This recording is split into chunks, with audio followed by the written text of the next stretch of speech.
தீபாவளிக்கு சிறுவர்கள், பெண்கள் என அனைவரும் ஆசையாக வாங்கி வெடித்த கிட்டார் ரக பட்டாசுகளும், கடாயுத வடிவில் உருவாக்கப்பட்ட பட்டாசுகளும் வெடித்து சிதறியுள்ளன.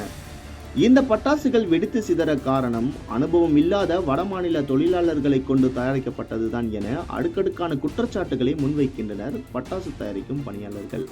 அவர்கள் கூறுவது என்ன பார்க்கலாம்.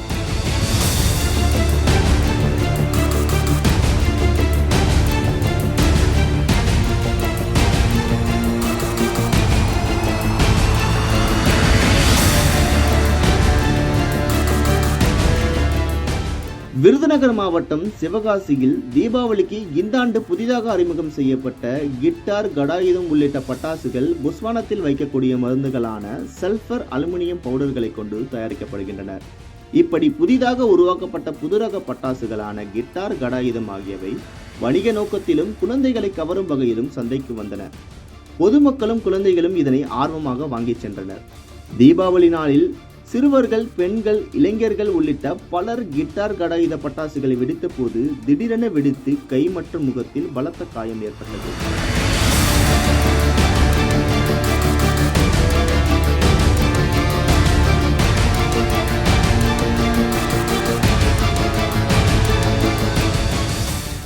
எரிந்து கொண்டிருக்கும் போதே பட்டாசுகள் வெடித்து சிதறி காயம் ஏற்படுவது தொடர்பான வீடியோக்கள் சமூக வலைதளங்களில் வைரலாகி அதிர்ச்சியை ஏற்படுத்தியுள்ளது.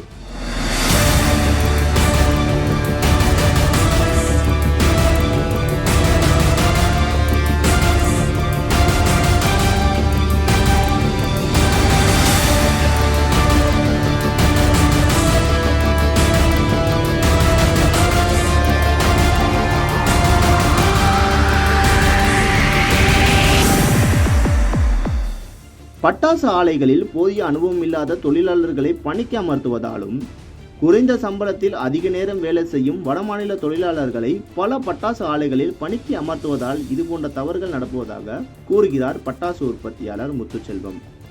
நாங்களும் கிட்டத்தட்ட ஒரு 10-15 வருஷமா புது ரக பட்டாசுகள் தயாரிச்சுக்கிட்டு தான் இருக்கோம். இது வரைக்கும் எங்கள் மேலே எந்த ஒரு கம்ப்ளைண்ட்டோ எந்த ஒரு இதுவுமே இல்லை. ஆனால் இது மக்கள் மத்தியில் இப்போ புதுசாக தயாரிக்கிறது அனுபவம் இல்லாத வேலைக்காரங்க பண்ணுற தப்புனால ஒரு சில கம்ப்ளைண்ட்டுகள்லாம் வருது. இப்போ வந்திருக்க புது ரக பட்டாசு, இந்த கிட்டாரு, கஜாயுதம்ன்ற இந்த மாதிரி ஒரு சில பொருட்கள்னால நிறையா மக்கள் பாதிக்கப்பட்டிருக்காங்க. அதனால மக்கள் அதை தயாரிக்கிற உற்பத்தியாளர்கள் கரெக்டான ஒரு வழிமுறைகளை பின்படுத்தி அதை கரெக்டாக ஃபாலோ பண்ணுங்க. அதனால மக்கள் பாதிப்படையாமல் இருக்கிறது ரொம்ப முக்கியமான ஒரு விஷயம். அதேபோல் முன்பெல்லாம் பட்டாசு ஆலைகளில் முன் அனுபவம் உள்ள தமிழர்கள் பட்டாசு தயாரிப்பில் ஈடுபட்டனர். ஆனால் தற்போது பட்டாசு தயாரிக்கும் பணியில் ஈடுபடும் வடமாநில தொழிலாளர்களுக்கு பட்டாசு பற்றி எதுவும் தெரியவில்லை. அதனால்தான் இதுபோன்ற விபத்துகள் ஏற்படுவதாக கூறுகிறார் பட்டாசு தயாரிக்கும் தொழிலாளி கணேசன். முதல்ல தமிழ்காரவங்க எல்லாம் செஞ்சுட்டு இருந்தாங்க, அது கரெக்டான முறையில் தான் போச்சு. இது வரைக்கும் எந்த கம்ப்ளைண்டும் இல்லை. புதுசா கம்பெனிக்கு 100 பேர் இந்திக்காரை இறக்குறாங்க. இந்திக்காரங்க இல்லைங்கன்னா தமிழ்காரவங்க எல்லாரும் நல்லா ஒத்துழைப்பு பண்ணுவாங்க. வேலை தெரிஞ்சவங்கள விடணும், தெரியாத ஆளை விட்டா அப்படித்தான் ஆகும். அவனுக்கு சம்பளம் கம்மியா இருக்குன்னு அவனை கூட்டு உள்ள வேலை வைக்க விட்டா அப்படித்தான் நடக்கும். அது எல்லா ஆஃபீஸுக்கும் கண்ட்ரோல் கொண்டு வரணும். ஒரு ஆஃபீஸ் மட்டும் இல்லை, எல்லாரும் கொண்டு வரணும். எங்க ஆஃபீஸுக்கு கண்ட்ரோல் தான். அவன் எதுல வைக்கணுமோ அந்த இது மட்டும்தான். அவனை தூக்கணும்னா தூக்க வைக்கணும். நம்ம உள்ள போய் எடைய போட்டு அந்த மாதிரிலாம் செய்யக்கூடாது. அது இவங்க நிறைய ஆஃபீஸில் தப்பு செய்யறாங்க.